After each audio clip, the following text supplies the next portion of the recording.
ফিরাউনের মতো বাদশাকে আল্লাহ কিভাবে ধ্বংস করছে।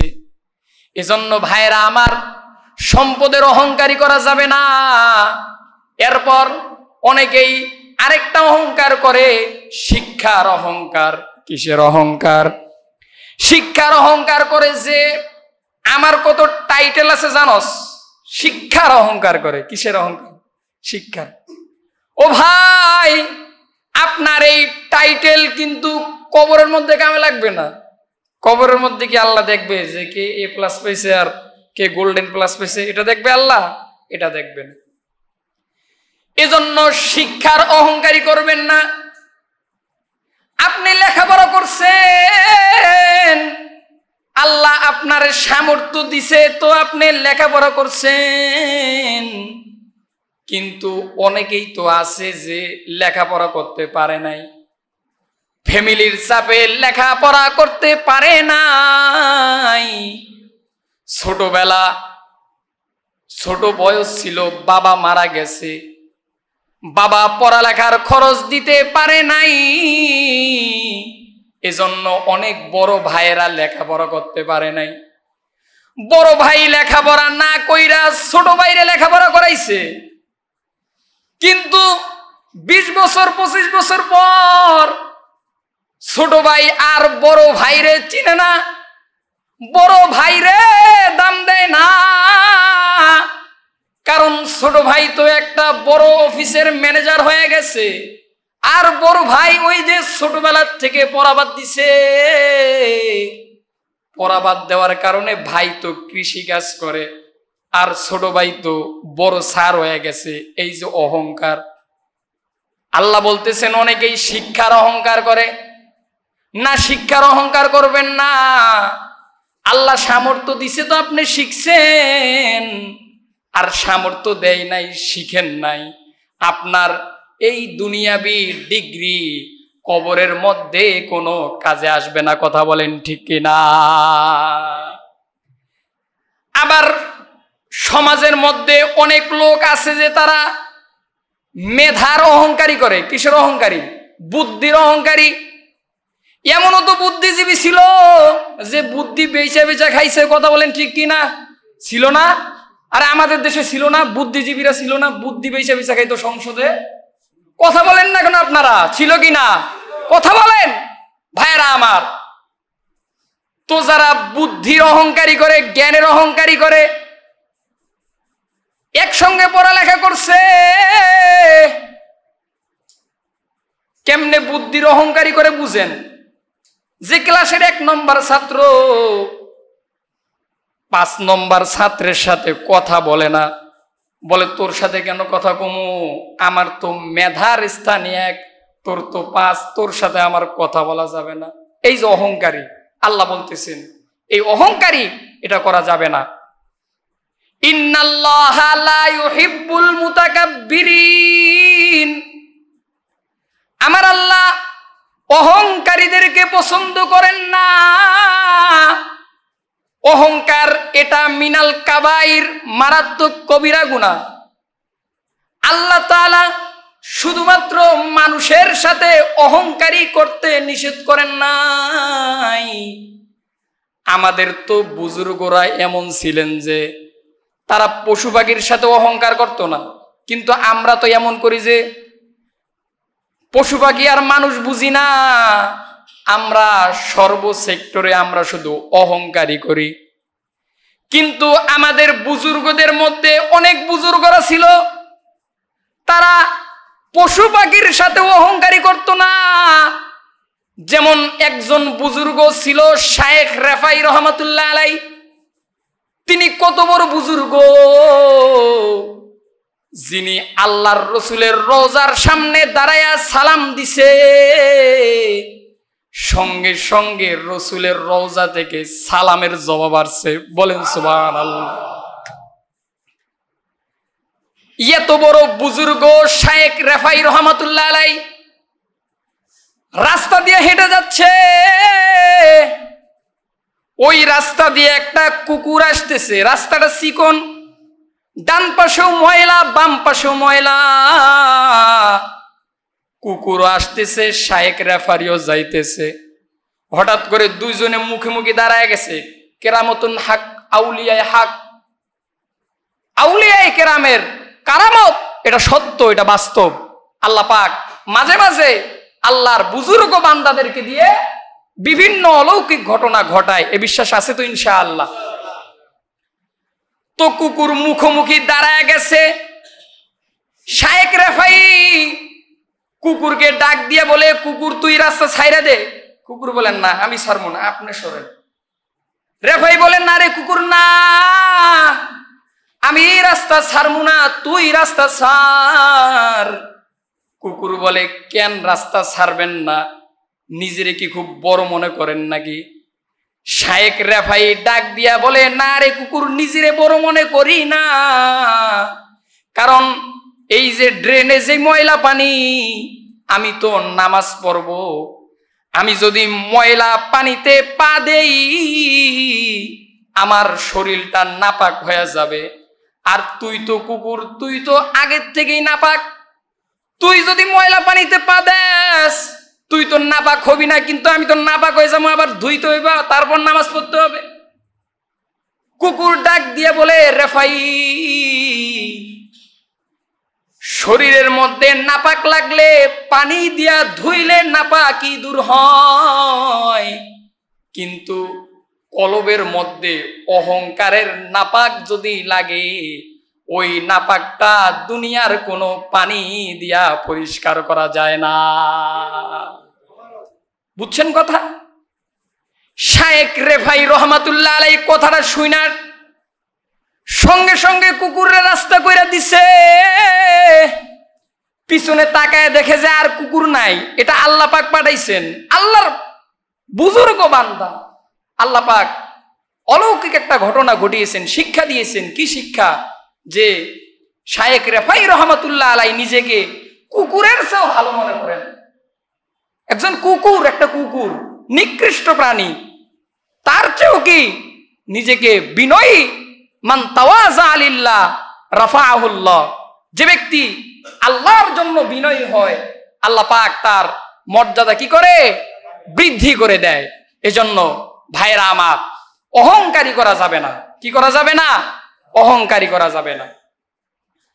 ভাইরা আমার, যে আয়াতে কারিমা আপনাদের সামনে তিলাওয়াত করেছি, আল্লাহ তাআলা বলেন, ওয়ালা তামশি ফিল আরদি মারাহা, জমিনের মধ্যে তোমরা বুকটারে টান কইরা চলবা না, জমিনের মধ্যে তোমরা অহংকারের সহিত চলবা না।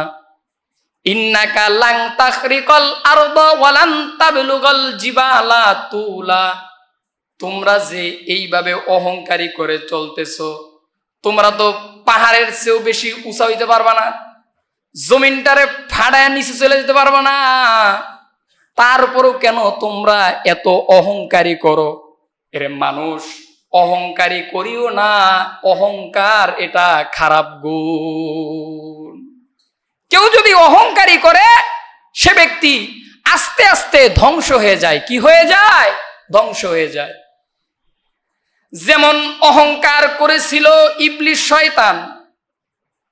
ইবলিস শয়তান এক সময় আল্লাহর বড় মাহবুব ছিল, আমার আল্লাহর বড় প্রিয় ছিল। ইবলিস রে আল্লাহ তাআলা মুআল্লিমুল মালাইকা লাকব দিছেন, ফেরেশতাদের মুআল্লিম বানাইছে। আল্লাহ তাআলা আদমকে সৃষ্টি কইরা অর্ডার করছেন, উসজুদু লি আদম, আদমকে তোমরা সিজদা করো। ফাসাজাদু ইল্লা ইবলিস, সবাই সিজদা করলো ইবলিস ব্যতীত। আল্লাহ বলেন, আবা ওয়াস্তাকবারা ওয়া কানা মিনাল কাফিরিন, ইবলিস সিজদা করলো না। ইবলিস আল্লাহর সাথে যুক্তি বের করছে। ইবলিস আল্লাহরে ডাক দিয়া কয়, ওগো মালিক, তুমি আমারে আগুন দিয়া বানাইছো, তুমি আমারে নূর দিয়া বানাইছো, তুমি কেমনে আমারে মাটির তৈরি আদমরে সেজদা দিতে কও? আল্লাহ কয়, তোরে কইলাম আমি সেজদা করতে, আর তুই আমার সাথে যুক্তি দেস। এরকম অনেক মানুষ আছে আল্লাহরে যুক্তি দেয়, কথা বলেন ঠিক কিনা? যুক্তি দেয় যে আল্লাহ এইটা করলো, কে আল্লাহকে এটা করতে পারলো না? আরে আল্লাহ যেটা মঙ্গল, যেটা ভালো এটাই করবে, এটাই তো আল্লাহর নিয়ম, কথা বলেন ঠিক কিনা? এজন্য গোলাম আর রবের পরিচয় কি? যে গোলাম, আমি তো গোলাম, আর আমার রব কে? আল্লাহ। আল্লাহ হুকুম দিছেন, এটার মধ্যে কোনো যুক্তি নাই। কেন নাই? আল্লাহ হুকুম করছেন তো কইরা ফালাইলাম, এটাই তো গোলামের গুণ, কথা বলেন ঠিক কিনা? আল্লাহ তাআলা ইবলিস রে অর্ডার করছেন, ইবলিস আমার আদম রে সেজদা কর। ইবলিস সেজদা করে নাই, অহংকারী করছে। ইবলিস সঙ্গে সঙ্গে ওয়াস্তাকবারা ওয়া কানা মিনাল কাফিরিন, কাফের হয়ে গেছে। ভাইরা আমার, যে কথাটা আপনাদেরকে বুঝাইতে চাই, ইবলিস আল্লাহর এত পেয়ারা ছিল, মাহবুব ছিল, প্রিয় ছিল, যে আল্লাহ পাক তাকে মুআল্লিমুল মালাইকা, ফেরেশতাদের মুআল্লিম বানাইছে। এরপরেও ইবলিস আল্লাহর কথা শুনলো না। অহংকারের কারণে ইবলিস কি হয়ে গেছে? লাঞ্ছিত হয়ে গেছে।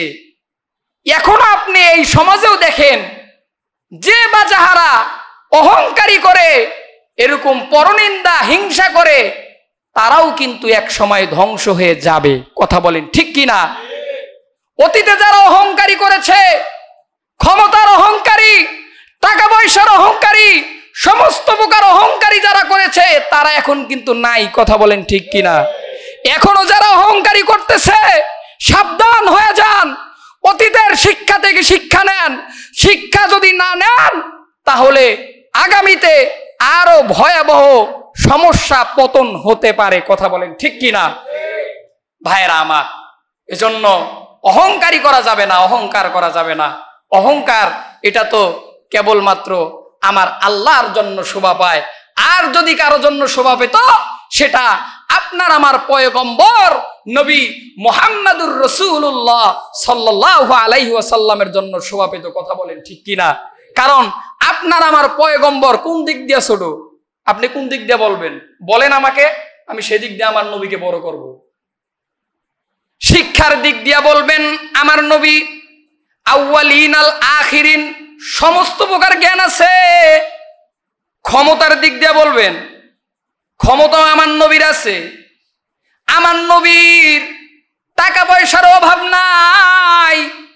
সৌন্দর্যের দিক দিয়ে বলবেন, সৌন্দর্য আমার নবীর এত সুন্দর যে আম্মাজান আয়েশা বলেন, মিশরের নারীরা ইউসুফ নবীর সুন্দর দেখা তাদের নখগুলো কাইটা ফেলাইছে,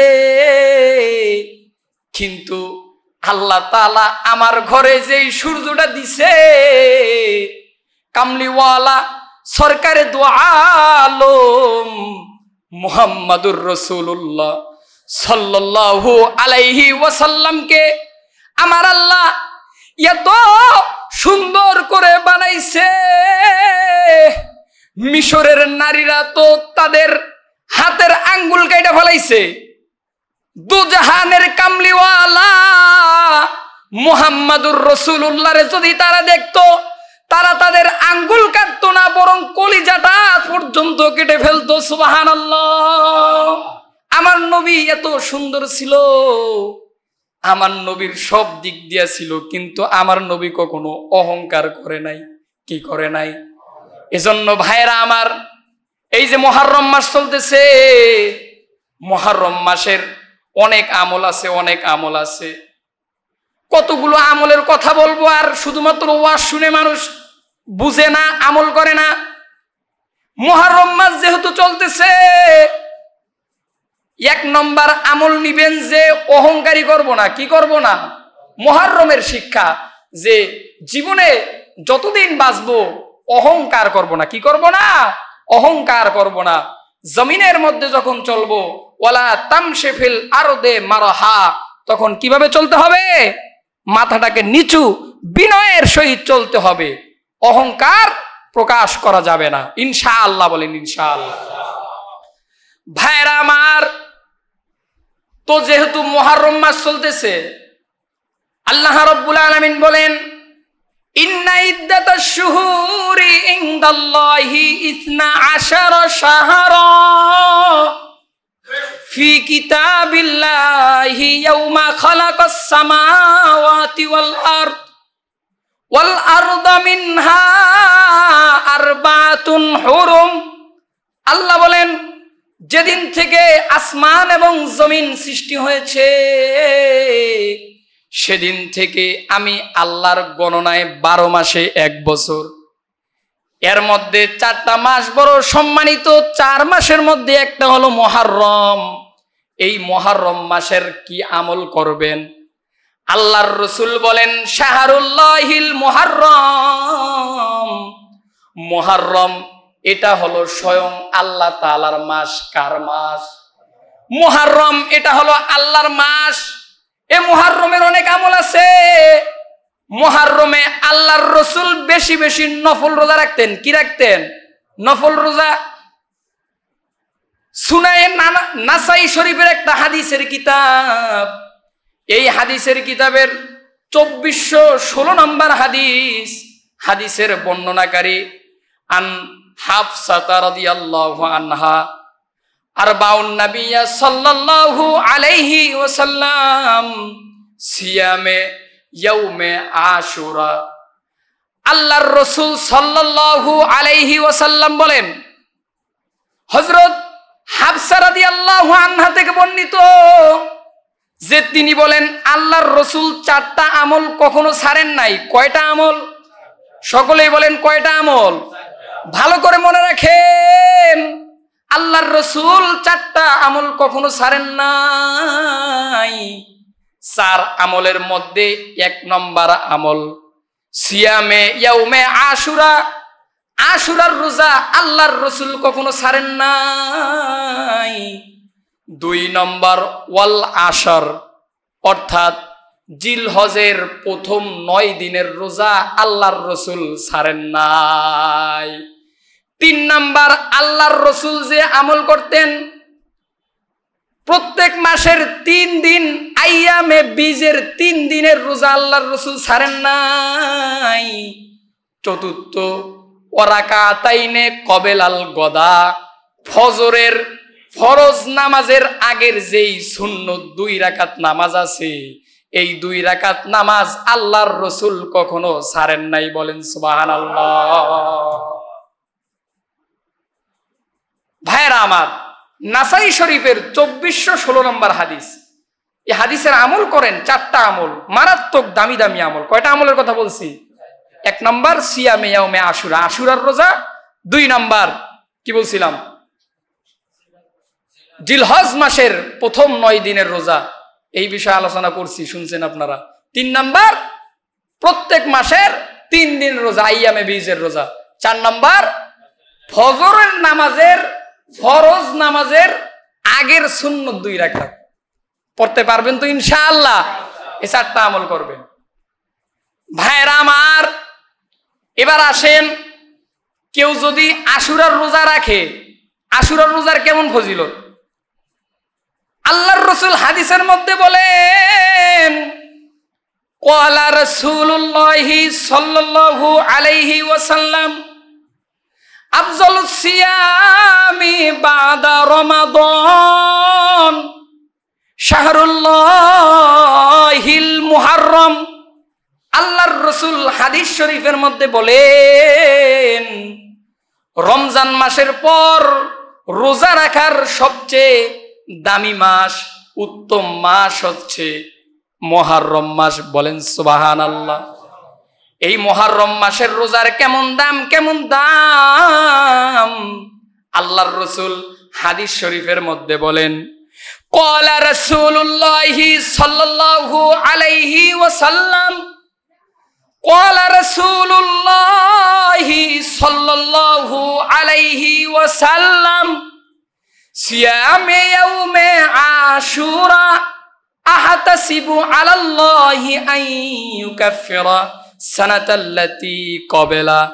আল্লাহর রাসূল বলেন, কেউ যদি আশুরার রোজা রাখে, আমি মুহাম্মদ আল্লাহর কাছে আশাবাদী যে আল্লাহ তাআলা তার পূর্বের 1 বছরের গুনাহ আমার আল্লাহ মাফ করে দিবে।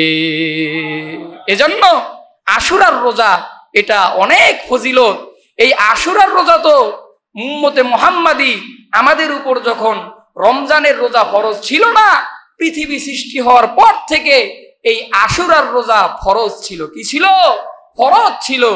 তারপর যখন উম্মতে মুহাম্মাদির উপর রমজানের রোজা ফরজ হয়ে গিয়েছে, তারপর আশুরার রোজার ফরজটা বাতিল হইছে। ফরজ বাতিল হইছে তো কি হইছে, কিন্তু এর ফজিলত কিন্তু কমে নাই। ফজিলত যেহেতু কমে নাই, আমরাও রাখবো। সকলে বলেন ইনশাআল্লাহ। এবার আসেন, রোজাটা কয়দিন রাখবো? আমি গত জুমায় বলেছি, এই জুমায় আবার বলে দিই, এই রোজাটা রাখবো আমরা 2 দিন। কয়দিন? 2 দিন। কেন 2 দিন রাখবো? কারণ আল্লাহর রাসূল সাল্লাল্লাহু আলাইহি সাল্লাম মক্কা থেকে যখন মদিনায় হিজরত করলেন, গিয়ে দেখেন মদিনার ইহুদিরা তারাও এই দিন রোজা রাখে। আল্লাহর রাসূল ডাক দিয়ে বলে, ইহুদিরা তোমরা কেন এই দিন রোজা রাখো? ইহুদিরা ডাক দিয়ে বলে, ইয়া রাসূলুল্লাহ, এই দিন তো আল্লাহ তাআলা আমাদের পয়গম্বর মুসাকে ফেরাউনের জুলুমের হাত থেকে বাঁচাইছে, এই শুকরিয়া আদায় স্বরূপ আমরা এই দিন রোজা রাখি। আল্লাহর রাসূল সাহাবীদেরকে ডাক দিয়ে বলে, সাহাবীরা, ইহুদিরা যদি মুসা নবীর শুকরিয়া আদায় স্বরূপ একদিন রোজা রাখে, তাহলে আমি মুহাম্মদ তো আমার ভাই মুসার শুকরিয়া আদায়ের হকদার বেশি। এজন্য তোমরাও আশুরার দিন রোজা রাখবা। আর ইহুদিরা যেহেতু একদিন রোজা রাখে, তোমরা ইহুদিদের সাদৃশ্য অবলম্বন করবা না, তোমরা 2 দিন রোজা রাখবা। কয়দিন? 2 দিন। 2 দিন কোন দিন? 9 তারিখ 10 তারিখ। 9 তারিখ 10 তারিখ। 9 তারিখ রাখবেন একদিন, 10 তারিখ একদিন। আল্লাহর রাসূল কিন্তু রাখে নাই। আল্লাহর রাসূল সাহাবীদেরকে বলছে, আগামী বছর যদি আমি বেঁচে থাকি তাহলে 2 দিন রোজা রাখবো, 9, 10। কিন্তু আল্লাহর রাসূল বেঁচে ছিলেন না, আল্লাহর রাসূলের ইন্তেকাল হয়ে গেছে। কিন্তু আল্লাহর রাসূল যেহেতু এটা বলেছেন, আমরা 2 দিন রোজা রাখবো। কয়দিন? 2 দিন। আশুরার দিন হচ্ছে রবিবার, রবি, তাহলে শনিবার রোজা রাখবো, রবিবার রোজা রাখবো। রাখতে পারবো তো ইনশাআল্লাহ? আবার কারো যদি ওজর থাকে, এটা কিন্তু ফরজ না, কারো যদি ওজর থাকে, অসুস্থ, রাখতে পারবেন না, সমস্যা নাই।